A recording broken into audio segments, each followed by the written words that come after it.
Bismillahirrahmanirrahim. Assalamualaikum warahmatullahi wabarakatuh. Kami dari kelompok yang beranggotakan yang pertama Citra Ayu Konita dengan NPM 0029, Erika Firanda dengan NPM 0030, dan Ali Mustaqim dengan NPM 0042. Nah, pada pembahasan kali ini kita akan membahas tentang pendidikan Islam klasik di masa Bani Umayyah dan masa Bani Abbasiyah. Langsung aja masuk ke materinya. Yang pertama kita akan membahas tentang corak pendidikan. Nah, berikut ini beberapa ciri khas corak pendidikan Islam pada Bani Umayyah sebagaimana yang diungkapkan oleh Langgulung. Yang pertama, bersifat Arab. Nah, ciri utama corak pendidikan masa Bani Umayyah adalah bersifat Arab dan Islam tulen. Artinya, yang terlibat dalam dunia pendidikan masih didominasi oleh orang-orang Arab. Karena pada saat itu, elemen-elemen Islam yang baru belum begitu bercampur.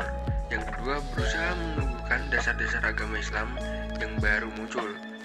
Sangat wajar kalau pendidikan Islam pada periode masa ini, khalifah-khalifah mengutus para ulama ke seluruh negeri dan bersama dengan tentara untuk menyiarkan dakwah Islam.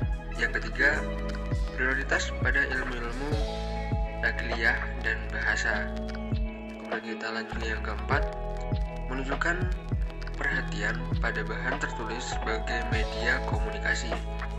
Artinya pada masa Umayyah, tugas penulis semakin banyak dan terbagi ke dalam 5 bidang, yaitu penulis surat, penulis harta, penulis tentara, penulis polisi, dan penulis hakim. Kemudian kita lanjut yang kelima, yaitu membuka jalan pengajaran bahasa-bahasa asing keperluan. Keperluan ini dirasakan sangat penting ketika Islam dipegang oleh dinasti Umayyah, di mana wilayah Islam sudah semakin meluas sampai ke Afrika Utara dan Cina, serta negeri-negeri lainnya yang jelas-jelas bahasa sehari-hari mereka bukanlah bahasa Arab. Kemudian kita lanjut ke pembahasan yang kedua, yaitu jenis pendidikan.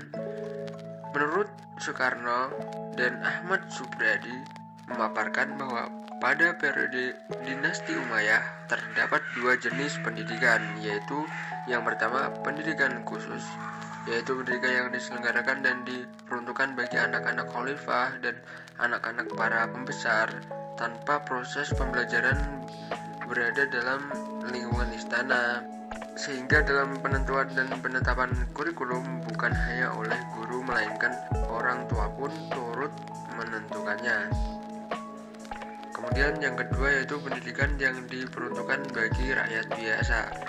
Nah, proses pendidikan ini merupakan kelanjutan dari pendidikan yang telah diterapkan dan dilaksanakan sejak zaman Nabi Muhammad SAW masih hidup, sehingga kelancaran proses pendidikan ini ditanggung-jawabi oleh para ulama. Kemudian kita lanjut ke pembahasan yang ketiga, yaitu lembaga pendidikan. Adapun tempat dan lembaga-lembaga pendidikan yang ada pada masa Bani Umayyah adalah sebagai berikut. Yang pertama adalah pendidikan kutab, yang kedua adalah pendidikan masjid, yang ketiga adalah pendidikan badiah, yang keempat pendidikan perpustakaan, yang kelima majelis sastra, yang keenam pemaristan, yang ketujuh madrasah Mekah, yang ke-8 madrasah Madinah, yang ke-9 madrasah Basrah, yang ke-10 madrasah Kufa, yang ke-11 madrasah Damsyik atau madrasah Syam, yang ke-12 madrasah Mesir. Nah, itu tadi di atas adalah penjelasan beberapa hal yang berkaitan tentang pendidikan pada masa Bani Umayyah. Kemudian pada pembahasan yang kedua ini kita akan membahas yaitu tentang pendidikan pada masa Bani Abbasiyah. Yang pertama yang kita akan bahas yaitu lembaga pendidikan yang terjadi pada masa Bani Abbasiyah. Nah, lembaga pendidikan itu diantaranya adalah yang pertama kutab. Nah, kutab adalah institusi pendidikan dasar. Mata pelajaran yang diajarkan adalah khat, kaligrafi, Al-Quran, akidah, dan syair. Kemudian halaqah. Halaqah merupakan institusi pendidikan Islam singkatan dengan pendidikan tingkat lanjutan atau kolek. Sistem ini merupakan gambaran tipikal dari murid-murid yang berkumpul untuk belajar pada masa itu. Kemudian yang ketiga yaitu majelis. Majelis adalah institusi pendidikan yang digunakan untuk kegiatan transmisi keilmuan dari berbagai disiplin ilmu, sehingga majelis banyak ragamnya. Kemudian yang keempat adalah masjid. Masjid merupakan institusi pendidikan Islam yang sudah ada sejak pada masa Nabi.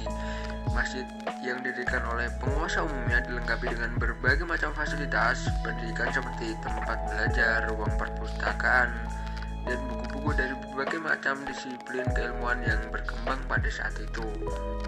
Hall berfungsi sebagai asrama pelajaran dan tempat penyelenggaraan pengajaran agama antara lain yaitu fikih.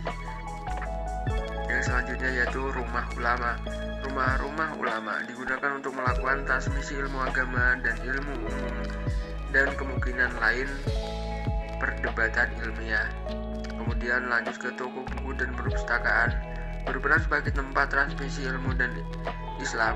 Di Baghdad terdapat 100 toko buku.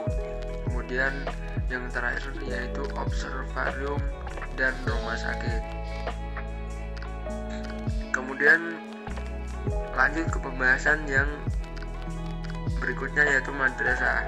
Madrasah sudah eksis semenjak awal masa kekuasaan Islam Bani Abbasiyah, seperti Bait Al-Hikmah, yaitu institusi pendidikan tinggi Islam pertama yang dibangun pada tahun 830 Masehi oleh Khalifah Al-Ma'mun.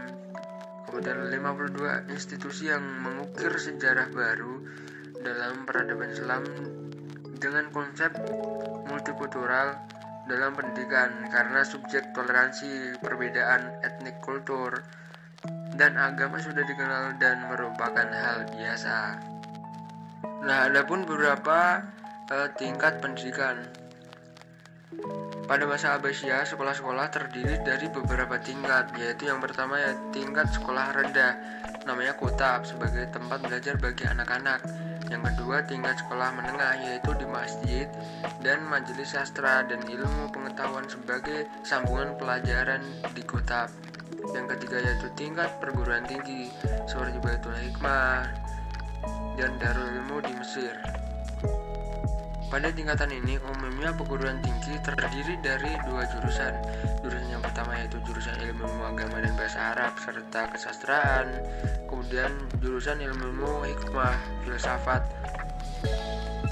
ilmu akiliyah. Ilmu yang diajarkan pada jurusan ini meliputi matematik, ilmu alam dan kimia, musik, ilmu pasti, ilmu ukur, falak, dan masih banyak lagi.